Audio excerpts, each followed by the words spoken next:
დილამშვიდობისა. ეს საქართველოს პირველი არხია, თქვენ უყურებთ გადაცემას პირადი ექიმი მარი მალაზონია, ჟესტურ ენაზე თარგმანით. რა თქმა უნდა, ჩვენ ადამიანზე ვსაუბრობთ და აუცილებლად, როდესაც ადამიანს ვახსენებთ, სულ ცოტა საკუთარ თავს წარმოვიდგენთ სარკეში ჩვენს ორეულს. იმას, რასაც ვხედავთ. ჩვენ ვხედავთ ადამიანის სხეულს და ყოველთვის იმასაც ვიხსენებთ, რომ ადამიანი გაცილებით მეტია, ვიდრე უბრალოდ სხეული.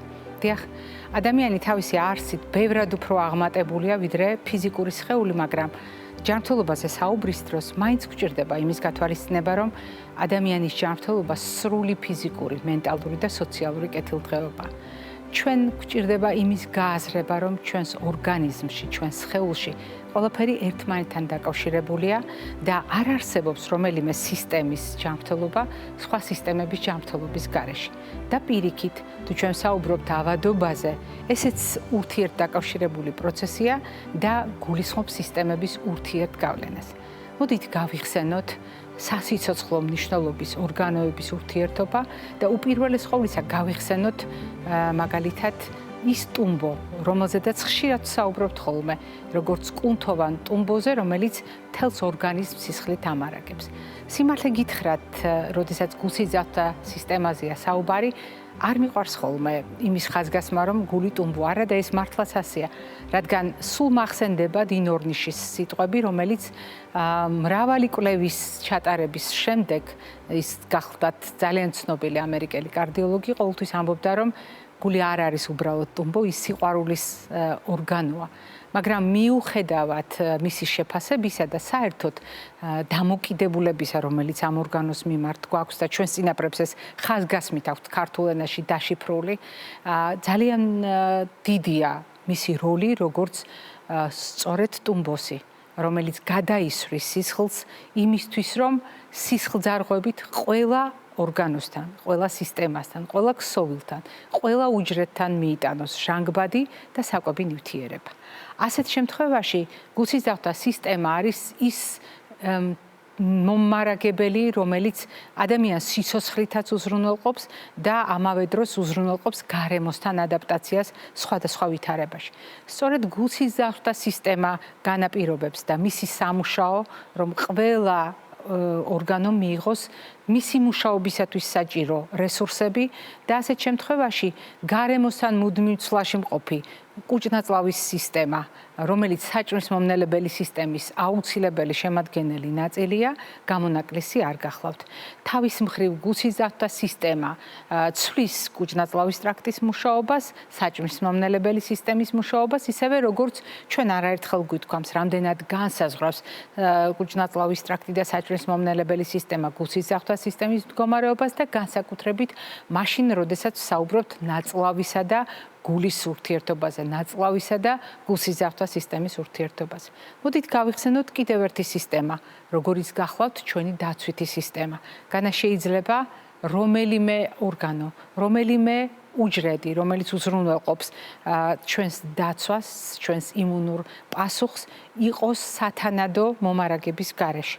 ან თუ ამ ჩამონათვალს გავაგრძელებთ, როგორ წარმოგვიდგენია ან ტვინის, ან თირკმლის, ან ჩვენი სხეულის რომელიმე ნაწილის არსებობა გულსიძახთა სისტემის გამართული მუშაობის გარეშე და პირიქით წარმოუდგენელია გულსიძახთა სისტემა ცალკე განყენებულად აღვიქვათ, თუ არ ვითვალისწინებთ რა მდგომარეობაშია ჩვენი სხეულის სხვადასხვა ორგანოები.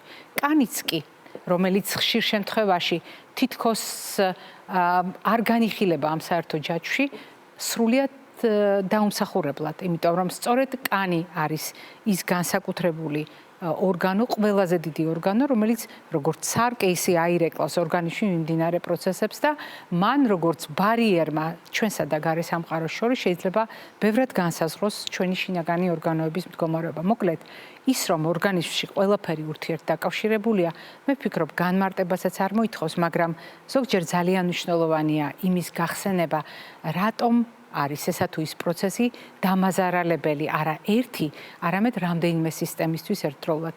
დღევანდელი ჩვენი გადაცემა სწორედ ქრონიკული დაავადებების ჭრილში ამ ურთიერთგავლენაზე არის აგებული და ამაზე სტუმრებთან ერთად ვისაუბრებთ.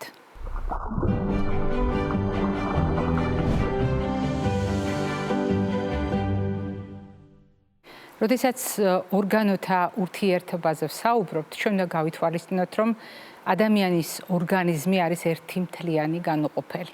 და როგორც ხმაშეწყობით მომუშავე ორკესტრი, სწორედ ასეთი შეთანხმებით მუშაობენ ჩვენი ორგანოთა სისტემები. და აი ამ კავშირს ძალიან დიდი მნიშვნელობა აქვს ყოველდღიურ პრაქტიკაში, თუნდაც იმიტომ, რომ ნებისმიერი ადამიანის შემთხვევაში გავიაზროთ პრობლემები არა იზოლირებულად, არამედ ერთმანეთთან კავშირში. და შესაბამისად, თუ ჩვენ გავითვალისწინებთ, რომ გარემოსთან ადაპტაციისთვის ყველაზე მნიშვნელოვანი არის სისტემა, რომელსაც გულსის ძახვის სისტემა ჰქვია, რომელიც თავის მხრივ უზრუნველყოფს ყველა უჯრედის, ყველა ქსოვილის, ყველა ორგანოს კვებას, უზრუნველყოფას ჟანგბადით და საკვები ნივთიერებებით, მაშინ უნდა დავიწყოთ გულსის ძახვის სისტემით და აუცილებლად წარმოვიდგინოთ, რა ურთიერთობა აქვს გულსის ძახვის სისტემას ნებისმიერ სხვა ორგანოთა სისტემასთან და არის თუ არა ეს კავშირი ორმხრივი, მაშინაც კი, როდესაც კონკრეტულ პრობლემებზე ვსაუბრობთ. ჩვენი გადაცემის დღევანდელი სტუმრები არიან თქვენთვის ძალიან კარგად ნაცნობი ექიმები. ექიმები, რომლებიც წლების მანძილზე არიან ჩვენი გადაცემის მეგობრები, დიდი გულშემატკივრები და რაც მთავარია, ძალიან ერთგულად მიყვებიან იმ გზას, რომელიც გვაძლევს საშუალებას მტკიცებითი მედიცინის უახლესი ინფორმაცია გაგაცნოთ სხვადასხვა პრობლემათა ჭრილში. ბატონი ზურაბ ფაღავა, კარდიოლოგი პროფესორი, ბატონი თამას შაბურიშვილი, კარდიოლოგი პროფესორი არიან დღევანდელი ჩვენი გადაცემის სტუმრები. დილამშვიდობისა ბატონებო. გამარჯობათ. მადლობა მობრძანებისთვის და მადლობა, რომ ამდენი წლის მანძილზე ჩვენი გადაცემის ერთგული მეგობრები ხართ და ამ ტრადიციას არ ვარღვევთ, როდესაც სულ ცოტა წელიწადში ერთხელ ვიკრიბებით და სიახლეთა ჭრილში ვესაუბრებით საზოგადოებას. ასე დაიწყო მაგალითად ჩვენი საუბრები ონკოკარდიოლოგიაში.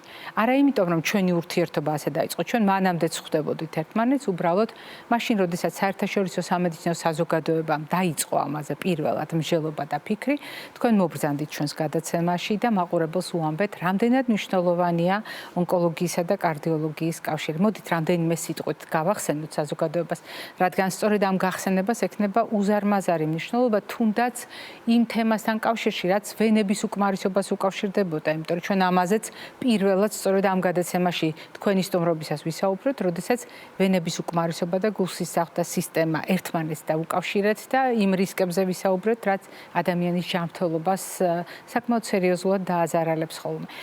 აი ასეთი ხედვა, ასეთი მიდგომა ინტერდისციპლინური დაგვეხმარება დღეს სხვა სისტემების, იგივე სხვა სისტემებთან ურთიერთობის უკეთ აღქმაში.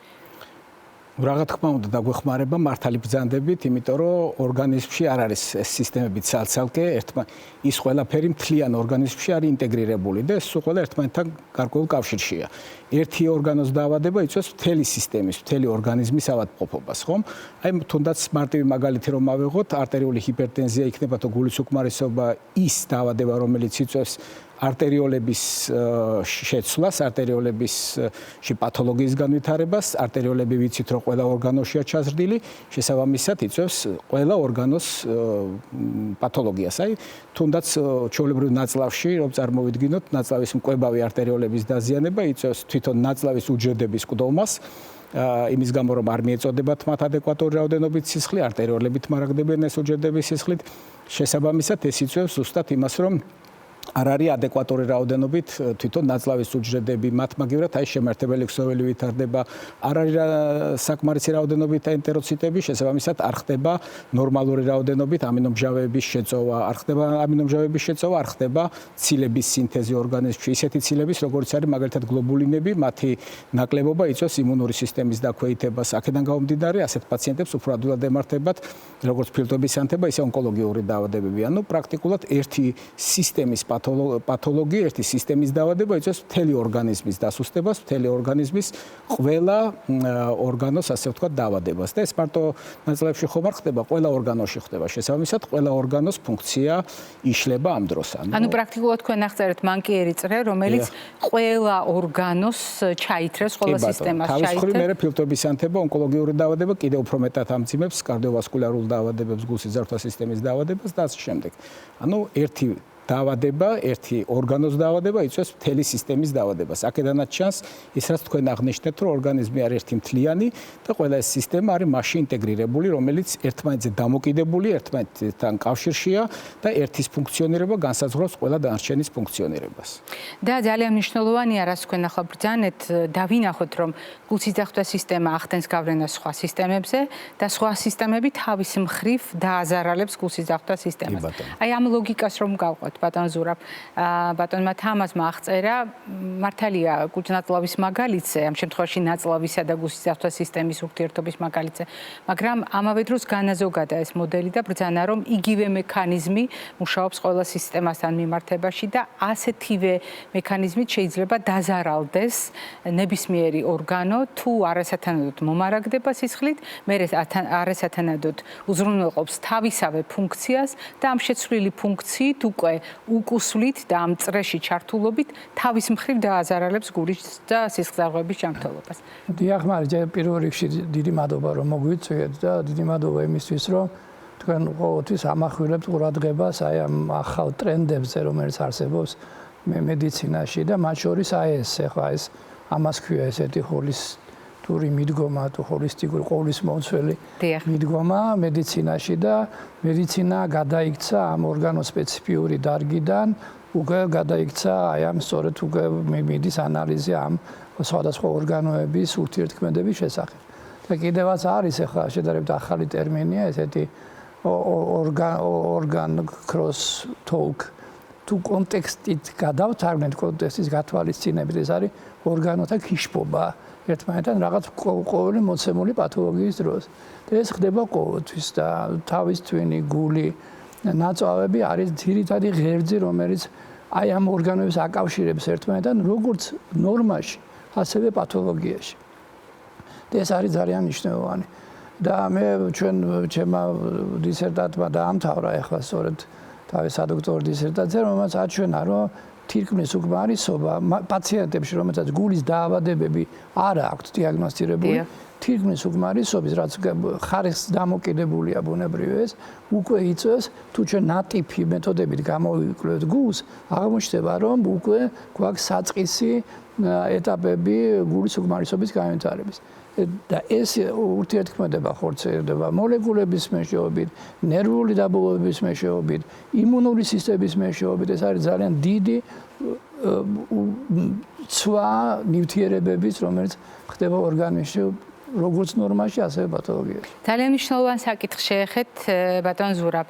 როდესაც ჩვენ თირკმელზე ვსაუბრობთ, მაყურებელმა ძალიან კარგად იცის ჩვენი გადაცემის მაყურებელმა. ყოველ შემთხვევაში მე ხშირად ვამბობ ხოლმე, თუ წარმოვიდგენთ, რომ შარდი სხვა არაფერია თუ არა გაწურული სისხლი, აი ამ გაწურვას მექანიკურად კი არა ძალიან რთული მექანიზმების დამსახურებით უძღვება დღეში რამდენჯერმე თირკმელი.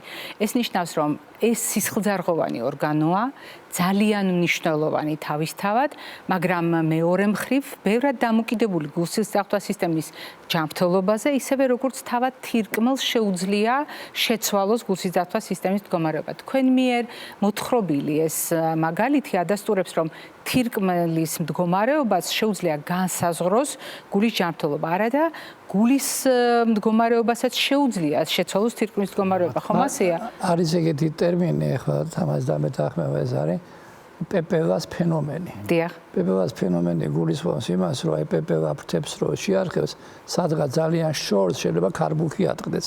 და ეს სწორედ აი ამ ეს ფენომენი გამოიყენება სწორედ აი ამ ორგანოთა ურთიერთქმედების დროს, აი თირკმელებში არის რაღაცა პროცესი და მან უკვე გულში გამოიწვია ძალიან ადრეული ცვლილებები და ის მაგალითით რომ მე თქვენ ეს უდია მოვიყვანეთ. კი ბატონო. თქვენ რაც აღნიშნეთ, ზუსტად ასე არის, იმიტომ რომ თვითონ გულის უკმარისობა რას ნიშნავს, რომ გული ვერ აწვდის ორგანოებს საკმარისი რაოდენობით სისხლს. თავის საქმეს ვერ აკეთებს სრულყოფილად.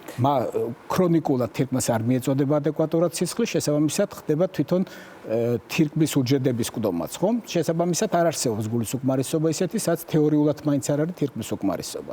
თირკმლის უკმარისობა თავის მხრივ იწვევს თირკმელში სინთეზირდება სწორედ ისეთი ჰორმონები, რომელიც ხელს უწყობს თვითონ ჰემოგლობინის სინთეზს, ხომ? და შესაბამისად ერითროციტების გაჩენას, ხო, ერითროპოეტინები, რასაც ქვია, შესაბამისად ანემიაც აქედან გამომდინარე. ანუ ეს ყოველთვის ერთად არის. თუ პაციენტს დ-ვიტამინის ცვლის დარღვევა და ასე შემდეგ ყველაფერი. ანუ ეს ყოველთვის ერთად არის. არ არსებობს პაციენტი, რომელსაც აქვს გულის უკმარისობა და არ აქვს ამა თუ იმ ხარისხით თირკმლის უკმარისობა, არ აქვს ამა თუ იმ ხარისხით ანემია. ახლა თუ ანემიაც აქვს და თირკმლის უკმარისობაც, როგორც ბატონმა ზურაბმა აღნიშნა, გასაგებია ესეც აუცილებლად იწვევს თავად გულის უკმარისობის დამძიმებას, იმიტომ რომ არ ხდება ადეკვატური რაოდენობით გაფილტრვა, გაწურვა სისხლის, შესაბამისად არ ხდება მოცირკულირებული სისხლის რაოდენობის შემცირება. ეს არის ერთი ასეთი სისტემა, რომელიც ერთი მეორეს აფუჭებს და მეორე გაფუჭებული უკვე პირველ სისტემაზეც მოქმედებს. ანუ ეს ყოველთვის ერთად არის. არ არსებობს ისე რომ პაციენტს აქვს მხოლოდ გულის უკმარისობა და მეტი არაფერი, არ აქვს თირკმლის უკმარისობა, ხო? თეორიულად მაინც აქვს რაღაც დაზიანება. რაც უფრო მძიმეა გულის უკმარისობა, მით მეტია თირკმლის უკმარისობა, მით უფრო გამოხატულია ანემია ამ პაციენტთან. ჩვენი დღევანდელი საუბარი მაყურებლისათვის კიდევ უფრო გასაგებია, როდესაც ჩვენ ასეთი ურთიერთგავლენის კონკრეტული მაგალითები მოყვავს. და მე ვისარგებლებ შემთხვევით, რა კითხვენ ახსენეთ, აი ეს მდგომარეობა, როდესაც გული თავის საქმეს ვერ აკეთებს, არის ერთი რისკ ფაქტორი, რომელიც ერთნაირად აზარალებს გულსიძახთა სისტემასაც, აზარალებს თირკმლის მდგომარეობას. ეს არის არტერიული ჰიპერტენზია. და დღევანდელმა სამყარომ იცის მედიცინამ ეს უკვე დაასაბუთა, რომ მაღალი წნევა მუდმივად არა მართული, არა მოწესრიგებული ნიშნავს იმას, რომ ეს არის ტვირთი გულსიძახთა სისტემისთვის, ავტომატურად არის ყველა სისტემისთვის ტვირთი და აუცილებლად არის თირკმლისთვის. რამდენად მნიშვნელოვანია ამის ერთდროულად გათვალისწინება, მაგალითად, იგივე ორგანოთა ურთიერთქმედების თვალსაზრისით? მაგრამ ეგ ძალიან საინტერესო თემაა ზოგადად არტერიული ჰიპერტენზია, იმიტომ რომ არტერიული ჰიპერტენზია ერთი მხრივ არის შედეგი და მეორე მხრივ არის მიზეზი. დიახ. და შედეგი არის არტერიული ჰიპერტენზია რაღაც რისკ ფაქტორების, წვრილი სიზაღუღების რემოდელირების, რაღაც მომენტში საჭირო არის უფრო მეტი წნევა, რომ ეს რემოდელირებული სიზაღუღები იყოს გადავახული და ერთშენიერ დღეს, როდესაც გავზომა ბრახიაურ არტერიულ სისტემას, წევა არის მაღალი და ასე რჩება ის ძალიან დიდი ხნის განმავლობაში. მეორე მხრივ, სწორედ ამ ეტაპზე ის წნევა ხდება დამაზიანებელი ორგანოების. და ეს არის ძალიან მნიშვნელოვანი, იმიტომ რომ ეს ამის გაგება დღევანდელი გაიდვაენია, ეს სწორედ ევროპული გაიდანი, სწორედ ამაზე აგებული, რომ ეს არის ჰიპერტენზია, ეს არ იწყება რაღაც კონკრეტული მომენტიდან, ის იწყება ბევრად უფრო ადრე, ვიდრე ჩვენ მის დიაგნოზს ვავთ. და ამიტომ არის სწორედ რომ ჩვენ ვამახვილებთ ყურადღებას რისკ ფაქტორებზე, ამ რისკ ფაქტორების მოდიფიკაციაზე, ისევე როგორც რაღაც ბევრ სხვა აუცილებელ კომპონენტებზე, რომელიც გვეხმარება თავიდან ავიციოთ ჰიპერტენზია. და ჰიპერტენზია და სხვა ორგანოები, ეს ძალიან ორგანოებად შერწყმული მოვლენებია. მით უფრო რომ ჩვენ უნდა გავამხილო, რომ გადაცემის დაწყებამდე საუბრობდით თემაზე, რომელიც სულ უფრო აქტუალური ხდება. ამ თემაზე ჩვენ გადაცემაშიც გვისაუბრია და მე მისაუბრია მაგალითად ნივთიერებათა ცვლის დარღვევის ჭრილში, როდესაც შარდმჟავაზეა ლაპარაკი, როდესაც მისი რაოდენობის მატება, სისტემატური მაღალი მაჩვენებელი არის ძალიან დიდი ტვირთი მთლიანად ორგანიზმისათვის. მიუხედავად იმისა, რომ საზოგადოებას ხშირად ეს პრობლემა ჰგონია მხოლოდ გასიებული სახსარი პირველი ფალანგისა ტერფზე, სინამდვილეში ეს არის ფაქტორი, რომელმაც შეიძლება გულსიძახთა სისტემა დააზარალოს. უცნაურია, მაგრამ გასიებული სახსარი ტერფზე, თირკმელში კენჭები და უცებ გულსიძახთა სისტემა, რომელიც აღმოჩნდება სამიზნე. მოდით ესეც განმარტოთ, რატომ აღმოჩნდა ბოლო ხანებში ეს ასეთი აქტუალური პრობლემა. კი ბატონო, ეს ძალიან საინტერესო საკითხი წამოჭერით, თვითონ ეს განსაკუთრებით აქტუალური გახდა ბოლო წლებში და თვითონ ამ ჰიპერურიკემიას, ანუ შარდმჟავას მატებას სისხლში არ უნდა იყოს განხილული როგორც რისკ ფაქტორი თვითონ აი ნიკრისის ქარის თუ იგივე პოდაგრის განვითარებისკენ, ხო? შეიძლება პაციენტს ჰქონდეს მომატებული შარდმჟავა და არ ჰქონდეს სიტყვაზე პოდაგრა გამოხატულია ის იმ კლინიკური კლასიკური ნიშნებით, დიახ. დაზიანებით, მაგრამ ეს არის რისკ ფაქტორი არტერიული ჰიპერტენზიისთვის. ანუ ეს უკვე დადგენილია ეს უკვე დადგენილია, გაიდლაინებშიც არის შეტანილი, როგორც ქართულში, ისე ამერიკულში და განიხილება, რომ არტერიული ჰიპერტენზიის მკურნალობა არ არის მარტო მხოლოდ არტერიული წნევის რედუქცია. ანუ ნორმალური არტერიული წნევა ქონდეს პაციენტს, ეს არ არის საკმარისი. აუცილებელია თვითონ ამასთან ერთად პლუს კიდევ დამატებითი რეზიდუალური რისკ ფაქტორები ქვია, ეს რეზიდუალური რისკების შემცირება და რეზიდუალურ რისკებში პირველ რიგში შედის სწორედ ეს მომატებული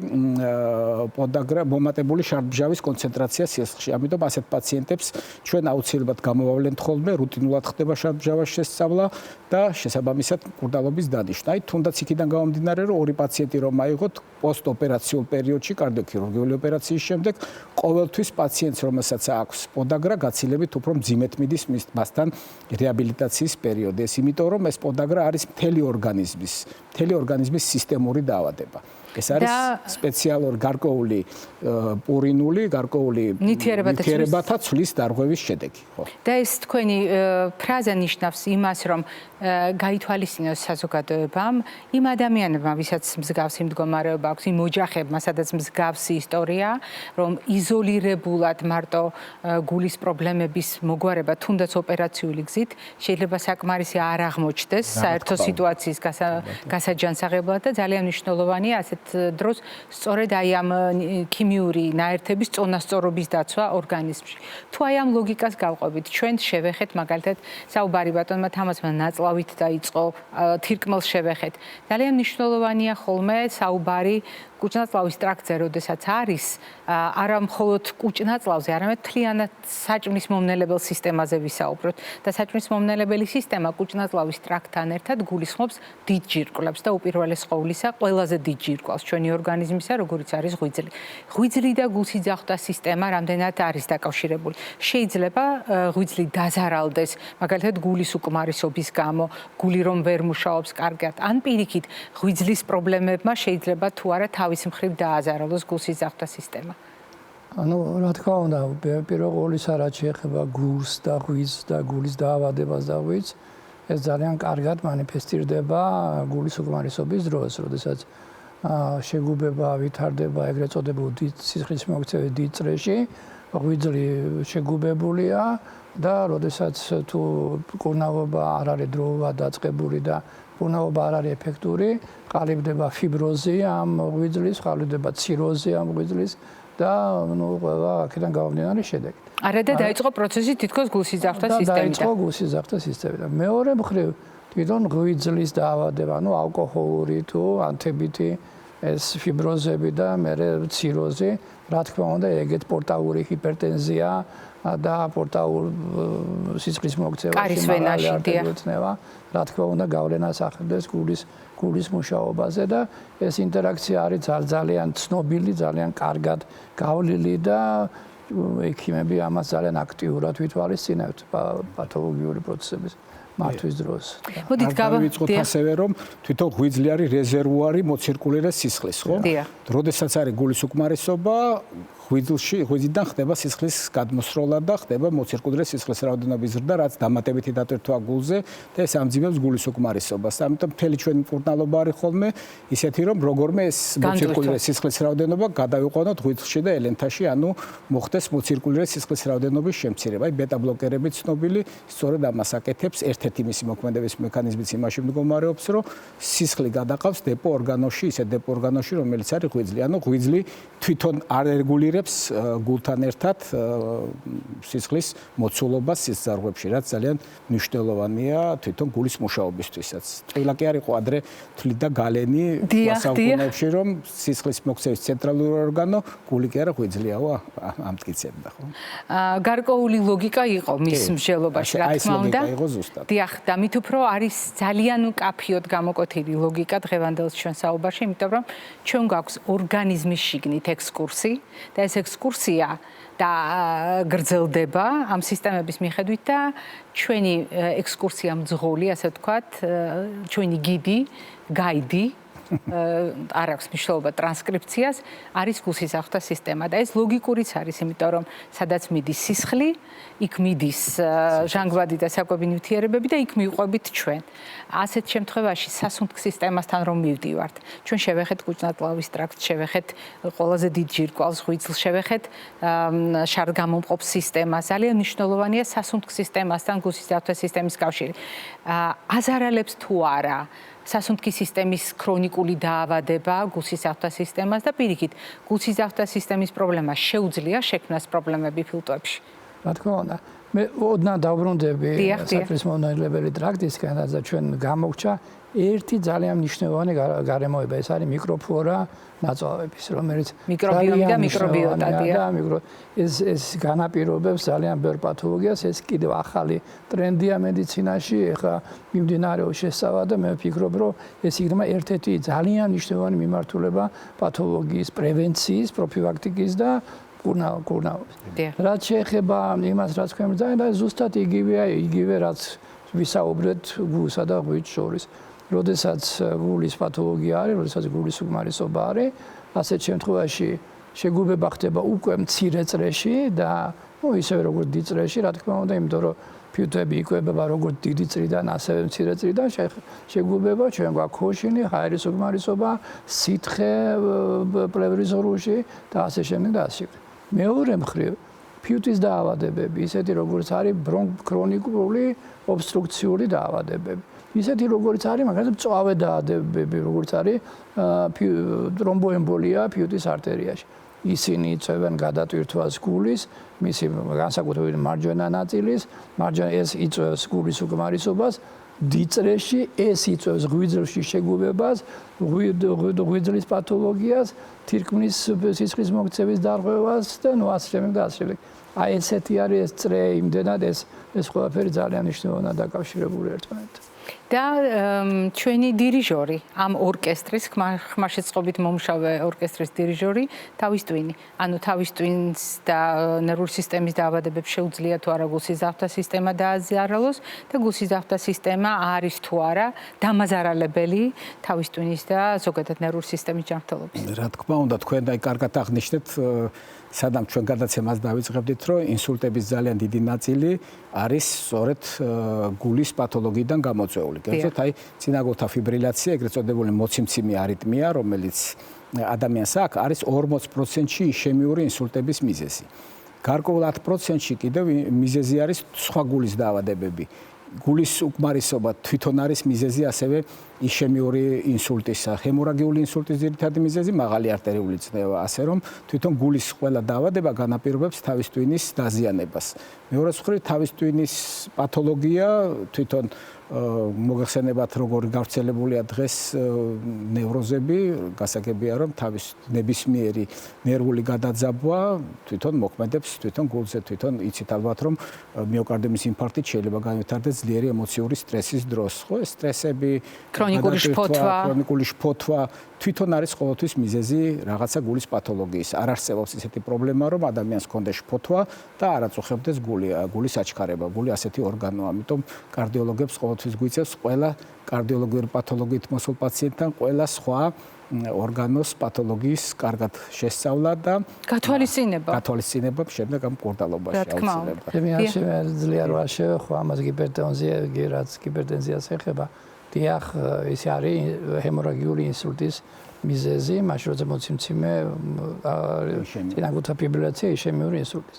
მაგრამ როდესაც ჩვენ ჰიპერტენზიას არასწორად ვკურნავთ, როდესაც ჩვენ ჰიპერტენზიის მიმართ გვაქვს პანიკური დამოკიდებულება და ჩვენ ყველანაირად ვცდილობთ, რომ ის ზომიერად მომატებული არტერიული წნევა დავწიოთ, ერთ წამალს ვაყოლევთ, მეორე წამალს, მესამეს, ასეთ შემთხვევაში ჩვენ შეგვიძლია დავაგდოთ ეგ წნევა ძალიან მნიშვნელოვნად და გამოვიწიოთ ისემიური ინსულტი.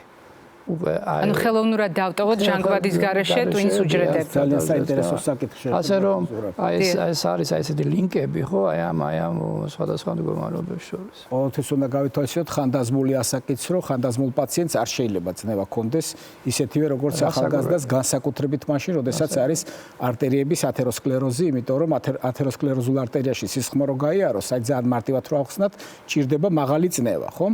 და თუ ჩვენ მას დაუწევთ 120-80-მდე, შეიძლება ვეღარ გაიაროს ადეკვატური რაოდენობით სისხლმა და ვეღარ მივიდეს თავის ტვინთან და ესეც იყოს მიზეზი. ეს უაღრესად მნიშვნელოვანია. აი ეს რაც ბატონ ზურაბმა გაიხსენა, ეს ძალიან მნიშვნელოვანია ჩვენს კლინიკურ პრაქტიკაში ყოველთვის. როდესაც ინდივიდუალურ თავისებურებას ვითვალისწინებთ. აუცილებლად ვითვალისწინებთ. ძალიან დიდი მადლობა კოლეგებო დღევანდელი სტუმრობისთვის. მადლობა ასეთი ერთგულებისთვის, რომლითაც თქვენ ამჟღავნებთ თქვენს დამოკიდებულებას ჩვენი გადაცემის მიმართ, მე მაყურებელს შევახსენებ, რომ დღევანდელი ჩვენი მოგზაურობა არ იყო შემთხვევითი. ჩვენ ეს მოგზაურობა დიდი ხნის წინ დავიწყეთ და შევთანხმდით, რომ სხვადასხვა დარგის ჭრილში აღქმული ჩვენი ორგანიზმი არის, რა თქმა უნდა, მნიშვნელოვანი ცოდნა, მაგრამ კიდევ უფრო მნიშვნელოვანია ამ ცოდნის გამთლიანება.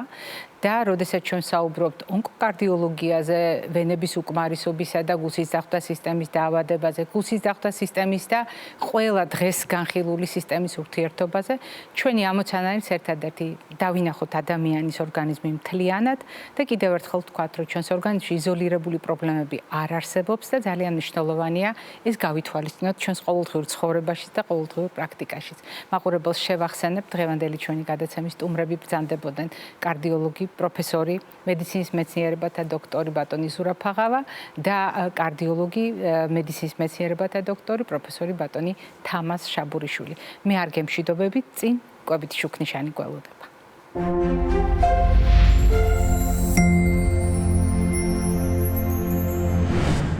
როდესაც კვებით შუქნიშანზე ვსაუბრობთ, ჩვენ მხედველობაში გვაქვს გარკვეული ორიენტირი, რომელიც ამა თუ იმ პრობლემასთან დაკავშირებით კვებითი რეკომენდაციის შერჩევაში გვეხმარება. და განსაკუთრებით მნიშვნელოვანია კონკრეტული პრობლემა, რომელიც სწრაფად წარმოიქმნება, სწრაფად ვითარდება, მთავრდება გამოჯანმრთელებით, ან მდგომარეობა, რომელიც დროში გახანგრძლივდება. აი, ასეთ შემთხვევაში ჩვენ საუბრობთ ქრონიკულ პრობლემებს. დიახ, კვება და ქრონიკული პრობლემები ეს არის განსაკუთრებული თემა, იმიტომ რომ ქრონიკული პრობლემა ნიშნავს იმას, რომ პრობლემა მთელი ცხოვრების მანძილზე მიჰყვება ადამიანს, ძალიან დიდხანს არის მისი ცხოვრების ნაწილი და ავტომატურად ქრონიკული დიაგნოზი ეს არის სწორედ ის დიაგნოზი, რომელთანაც თანაცხოვრება გვიწევს. ჩვენ შევთანხმდით, რომ არასოდეს უნდა მივიღოთ დიაგნოზი როგორც განაჩენი. ჩვენ შევთანხმდით, რომ ნებისმიერი დაავადება უნდა კარგად ვისწავლოთ. რატომ? იმიტომ რომ თუ ჩვენ ვიცით ჩვენი პრობლემები, მაშინ ჩვენ შეგვიძლია ამ პრობლემებთან ერთად უკეთ ვიცხოვროთ, მოვახერხოთ უფრო მშვიდობიანი, კეთილმყოფელი ურთიერთობის ჩამოყალიბება, ანუ თანაცხოვრება ისე, რომ დაავადებამ ნაკლებად იქონიოს გავლენა ჩვენი სიცოცხლის ხანგრძლივობასა და ცხოვრების ხარისხზე. განსაკუთრებით, როდესაც ცხოვრების ხარისხზე ვსაუბრობთ, გასათვალისწინებელია კვებისა და ქრონიკული დაავადებების ურთიერთობა. და თუ ქრონიკული დაავადებების ნუსხა უზარმაზარია, რა თქმა უნდა, კვებითი რეკომენდაციები სრულიად განსხვავებულია. მით უფრო რომ ყველა ადამიანს თავისი განსხვავებული დამოკიდებულება აქვს თავისი დიაგნოზის მიმართ და მისი თავისებურებების განსთვალისწინებითაც კვება უნდა იყოს განსხვავებული. მაგრამ აქ იბადება კითხვა. განა შეგვიძლია ქრონიკული დაავადებების დიდი ჯგუფისთვის კვების ერთი მოდელის შერჩევა. რა თქმა უნდა, არ შეგვიძლია. არ არსებობს უნივერსალური კვების მოდელი, რომელიც ყველა დაავადების შემთხვევაში წაგვადგება და ყველა ადამიანს ერთნაირად მოუხდება და ერთნაირად გამოადგება. რატომ არის ეს ასე მნიშვნელოვანი? მნიშვნელოვანია იმიტომ, რომ კიდევ ერთხელ გავიხსენოთ, თითოეული ადამიანი არის განსაკუთრებული, განუმეორებელი და თითოეულ შემთხვევაში დაავადების გააზრებაც განსხვავებულად უნდა ხდებოდეს. მაგრამ მიუხედავად ამისა, არსებობს საერთო კანონზომიერებები, რომელთა გათვალისწინებაც ჩვენ გვჭირდება სხვადასხვა ფაქტორის ჭრილში. მაგალითად, ცხოვრების წესის ფაქტორებზე, როდესაც საუბრობთ, დღეს ჩვენ ვიცით, რომ უამრავი ქრონიკული დაავადების ხელშემწყობი არის 6 ძირითადი ფაქტორი. ეს არის მაღალი არტერიული წნევა, ეს არის ქოლესტერინის მაღალი მაჩვენებელი სისხლში, ეს გახლავთ ყოველდღიურ რაციონში ბოსტნეულის დაბალი წილი, ეს გახლავთ ნაკლებად მოძრავი ცხოვრების წესი, ჭარბი წონა და სიმსუქნე და თამბაქოს მოხმარება. ეს არის ის შეთანხმებული, კვლევებით დადგენილი 6 ფაქტორი, რომელთა გავლენა საერთო მაჩვენებელზე ავადობისა და სიკვდილიანობის არის ყველაზე მაღალი. თუმცა ამ ფაქტორების ცოდნა ავტომატურად ნიშნავს იმას, რომ ჩვენ შეგვიძლია ცხოვრების წესის კონკრეტული ფაქტორების ცვლილებით მაქსიმალურად შევამციროთ რისკი ქრონიკული დაავადებების განვითარების და მათი არსებობის შემთხვევაში გართულებების. ამიტომ ფიზიკური აქტივობა, როგორც ცხოვრების წესის ფაქტორი, ძილის მოწესრიგება, სტრესის მართვა, ჰიგიენის დაცვა. ეს არის ის ზოგადი კანონზომიერებები, რომელიც ყველა ქრონიკული დაავადებების დროს უნდა გავითვალისწინოთ. ეს გახლავთ წონის სტაბილურობის შენარჩუნება, ზოგადად წონის მართვა. ესეც გახლავთ ქრონიკული დაავადებების დროს ერთ-ერთი მთავარი ინსტრუმენტი. წყლის ადეკვატური მოხმარება.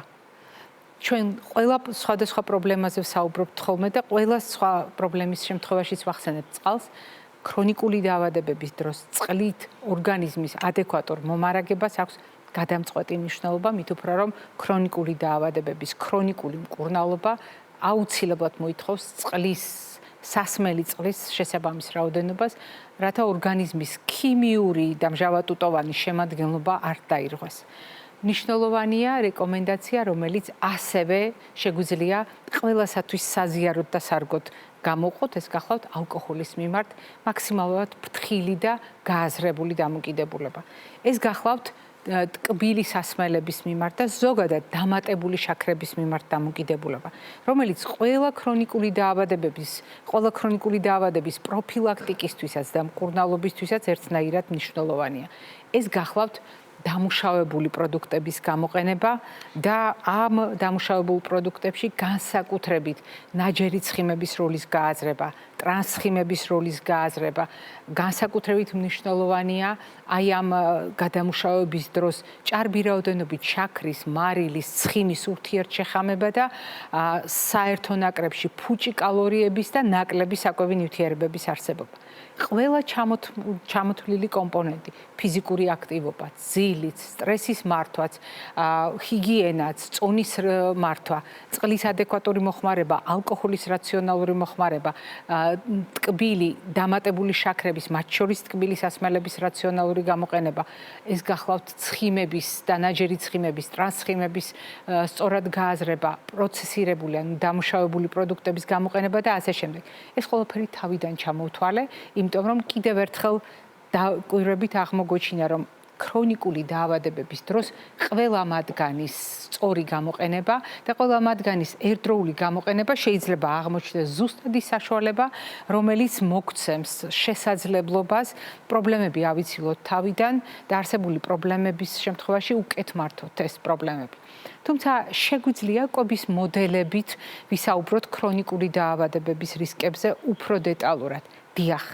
როდესაც ჩვენ საუბრობთ მაგალითად წითელი ხორცის რისკზე, თქვენ გახსოვთ ჩვენი არაერთი საუბარი იმასთან დაკავშირებით, როგორ იქცა ამერიკის ონკოლოგთა კვლევის შედეგად და საერთაშორისო შეთანხმებით მაგალითად წითელი ხორცი ონკორისკების თვალსაზრისით ეგრეთ წოდებული მეორე ჯგუფის კარცინოგენების A კატეგორიაში როგორ აღმოჩნდა, როგორც პოტენციურად ონკორისკების, მაღალი ონკორისკების მქონე პროდუქტი. კიდევ უფრო მნიშვნელოვანია დამუშავებული წითელი ხორცი და დამუშავებაში იგულისხმება მისი შეწვა, შებრაწვა, მისი შებოლვა, დაშაშხვა და ასე შემდეგ. კონსერვირება. ყველა ეს პროცესი კიდევ უფრო ზრდის რისკებს და ამის გამო პროცესირებული წითელი ხორცი როგორც ბრალდებული უკვე ისია დასახელებული, არა როგორც პოტენციის მქონე, არამედ როგორც აშკარა ბრალდებული და ის პირველ კატეგორიაშია, პირველ ჯგუფშია განთავსებული. ეს ყველაფერი თქვენ შესახსენებლად. ანუ ასეთი კვების მოდელი შეიძლება განვიხილოთ როგორც ქრონიკული დაავადებების ხელშემწყობი და აქ არა მარტო ონკოლოგიური დაავადებები იგულისხმება, არამედ ზოგადად ყველა ქრონიკული პათოლოგია, მათ შორის განსაკუთრებით დასაბუთებული არის ეს ონკორისკები. მაგრამ თუ ჩვენ გავაგრძელებთ ჩამონათვალს იმ კვების მოდელებისა, რომელზედაც ჩვენ არაერთხელ გვისაუბრია, მე მინდა გაგახსენოთ უპირველეს ყოვლისა სცენარეულ კომპონენტებზე დაფუძნებული კვების მოდელი, როგორც გახლავთ ხმელთაშუაზღვისპირეთის კვების მოდელი.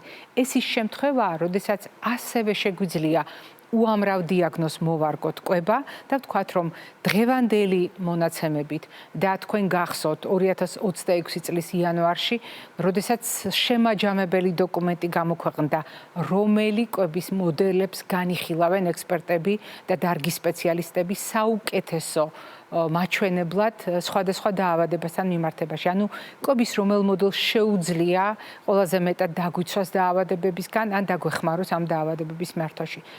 წლების მანძილზე ლიდერად ითვლება სწორედ ხმელთაშუაზღვისპირეთის კვების მოდელი.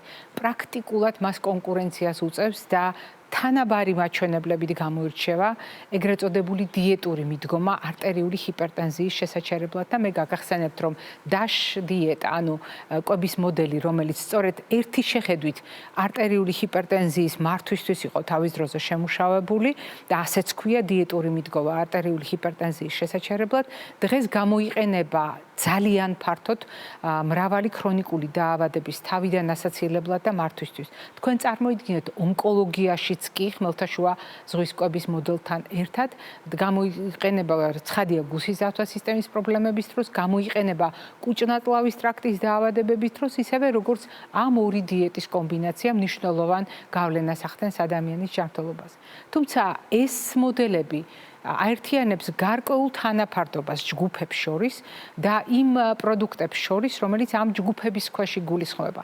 ამიტომ ვიყენებთ ხოლმე ჩვენ სიმბოლურად თეფშს, სადაც სულ ცოტა 5 ჯგუფის 5 ფერის პროდუქტია გაერთიანებული. თქვენ ეს ფრაზები ძალიან კარგად გახსოვთ, მაგრამ კიდევ უფრო მნიშვნელოვანია ხოლმე, როდესაც ხაზგასმით ვიხსენებთ, რა დანიშნულებით არის ვარგისი ეს რეკომენდაციები. ჰარვარდის თეფში, რომელიც ამ რეკომენდაციებს კიდევ უფრო აღრმავებს და ხას უსვამს რამდენად მნიშვნელოვანია არა მხოლოდ ჯგუფებში გადანაწილება, არამედ წყლისა და ცხიმის მოხმარების საგანგებოდ გათვალისწინება ფიზიკურ აქტივობასთან ერთად.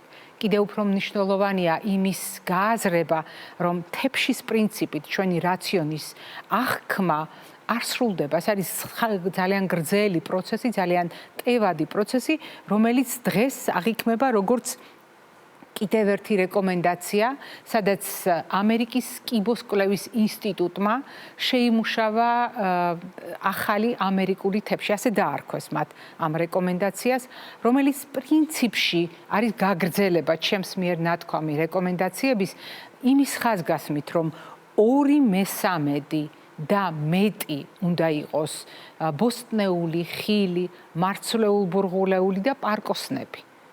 ხოლო 1/3 და ნაკლები, 1/3-ზე ნაკლები უნდა იყოს ცხოველური წარმოშობის ცილა. ეს ძალიან მნიშვნელოვნად შეიძლება არ განსხვავდება იმ რეკომენდაციებისაგან, რომელზედაც აქამდე საუბრობდით, მაგრამ თუ შევადარებთ ორ ძალიან მნიშვნელოვან თეფშს, ეს გახლავთ ჩვენს გადაცემაში ტრადიციული 5 კომპონენტიანი თეფში, ეგრეთ წოდებული ჩემი თეფში და რეკომენდაცია, რომელიც გულისხმობს 2/3 და 1/3 გამოყენებას, სად არის აქ განსხვავება, თუ იგივე ჯგუფებია გამოყენებული. მიაქციეთ ყურადღება, რომ განსაკუთრებული სიმკაცრეა ამ ახალ რეკომენდაციაში წითელ ხორცთან დაკავშირებით და საერთოდ ცხოველური წარმოშობის ცილებთან დაკავშირებით.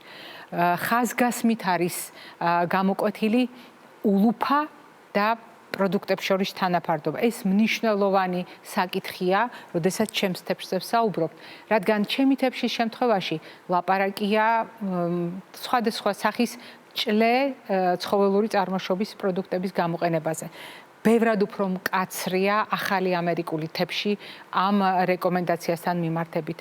კიდევ უფრო მკაცრია ალკოჰოლთან დაკავშირებით ეს რეკომენდაციები, რადგან პრაქტიკულად ნულოვანი მოხმარება ალკოჰოლისა განიხილება როგორც რეკომენდაცია, რომელიც აი ამ თეფშს ახლავს თან ნულოვანი მოხმარება. მე მესმის, რომ ასეთი რეკომენდაციები ყოველთვის აღიზიანებს საზოგადოებას, მაგრამ მინდა გაგახსენოთ, რომ ეს თეფში შემუშავებულია ამერიკის კიბოს კვლევის ინსტიტუტის მიერ, როგორც კიბოს და სხვა ქრონიკული დაავადებების პროფილაქტიკისთვის. მიაქციეთ ყურადღება, კიბოს და სხვა ქრონიკული დაავადებების. არადა დღევანდელი ჩვენი კვებითი შუქნიშანი, სწორედ კვებითი შუქნიშნისა და ქრონიკული დაავადებების ურთიერთობებზე აგებული და დაფუძნებული და აქ განსაკუთრებით მნიშვნელოვანია, როგორ ხედავთ ჩვენ განვითარების პერსპექტივას. მიაქციეთ ყურადღება, ეს არის ის თეფში, რომელიც ჩვენს გადაცემაში ზუსტად იმ მომენტში გაჩნდა, როდესაც ლანცეტის პროფესიონალთა ჯგუფმა შექმნა ახალი რეკომენდაცია მთელი მსოფლიოს სტრატეგიის სახით კვებითი რეკომენდაციების შემაჯამებელ დოკუმენტად. და ის გულისხმობდა 2050 წლამდე როგორ ხედავთ ჩვენ კვების განვითარებას, როგორ ხედავთ ჩვენ კვებით რეკომენდაციებს. რასაკვირველია, აქ ეკონომიკური ფაქტორებიც არის გათვალისწინებული და მაგალითად წითელი ხორცის ხელმისაწვდომობაც, მაგრამ მთავარი პრინციპი არის ის, რომ ცალსახა შეთანხმება ბოსტნეულისა და ხილის გამოყენებაზე, განსაკუთრებით ბოსტნეულის მაღალი წილით ყოველდღიურ რაციონში ნახევარი და ნახევარზე მეტი, მაგრამ მიაქციეთ ყურადღება, რომ ახალი თეფშის ფარგლებში, ანუ პლანეტის თეფშის ფარგლებში ცხოველური წარმოშობის წილი, პროდუქტების წილი მცირდება და კიდევ უფრო მნიშვნელოვანია თანაფარდობა, რომელიც არის დაცული ულუფასა და საკვებ პროდუქტებს შორის. ეს იყო ის რეკომენდაციები, რომელიც გვახსენებს, რომ კვების მეცნიერება ცდილობს თავიდან აგვაცილოს ქრონიკული დაავადებები.